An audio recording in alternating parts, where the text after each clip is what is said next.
les marchés Biron, Vernaison ou encore Jules Vallès. Bienvenue au marché aux puces de Saint-Ouen. C'est à partir de 1870 que cette foire aux puces apparaît, tenue dans un premier temps par les chiffonniers et pêcheurs de lieu. À partir de 1920, celle-ci se sédentarise et les premiers marchés apparaissent: Vernaison, Malic, Biron et Jules Vallès. Après 1945, les marchés Dauphine, Malassis, Paul-Bert et Serpette voient le jour. Avec ses 14 marchés, couverts ou à ciel ouvert, et ses 1500 stands, les puces de Saint-Ouen ont de quoi plaire et attirent ainsi 5 millions de visiteurs chaque année, parmi lesquels des professionnels, des amateurs d'art, des curieux ou encore des touristes. Lieu étonnant, hétéroclite et enchanteur, c'est notamment la raison pour laquelle Anne-Sophie Philippon et son petit studiolo s'y sont particulièrement intéressés. Depuis 17 ans, j'interviens par intermittence dans une galerie spécialisée en sculpture occidentale, la galerie Sisman qui se situe dans le carré Rive Gauche, dans le 7e arrondissement de Paris. Et l'un de mes plus grands plaisirs, c'est de vendre un objet d'art ou une sculpture à une personne qui n'en a encore jamais acheté.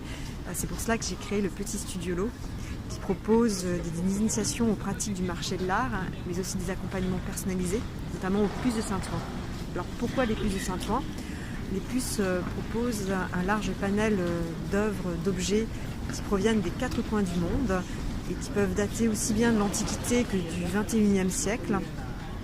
C'est un véritable lieu d'inspiration, notamment pour les décorateurs. En résumé, il y en a pour tous les goûts et toutes les bourses. C'est des murs à décorer porcelaine qui sont dans des lampes industrielles à l'époque. Alors ça c'est un modèle Peugeot, ça date des années entre 30 et 40. Et c'était Peugeot pour se diversifier à l'époque. Peugeot c'est la plus grande maison de moulin à café. Oui. Il y avait des petits concurrents, des petites maisons. Et pour se différencier des moulins traditionnels, ils mettaient de la gélatine, ils faisaient des dessins souvent de Hollande. Là c'est pas la Hollande mais beaucoup, en gros c'était la Hollande. Et ils étaient souvent blancs et bleus les dessins. Et celui-là est exceptionnel parce que c'est vraiment un dessin qui sort de l'ordinaire. De l'objet insolite à l'œuvre d'art rare, en passant par l'élément de décoration original, tout y est.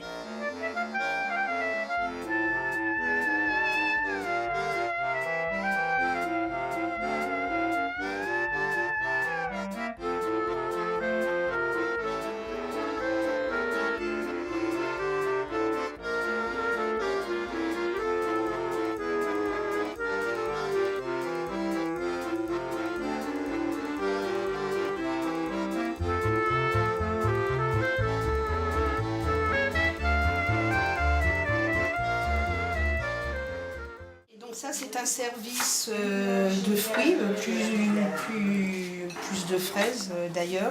Donc là, on met les fraises. Là, c'est un tout petit endroit pour mettre le sucre ou la crème. Voilà, ça, c'est pour mettre les fruits, les laver, les égoutter après sur une assiette comme ça. Et d'autres assiettes à dessert, on peut uniquement les présenter comme ceci ou comme ça pour avoir plus de couleurs.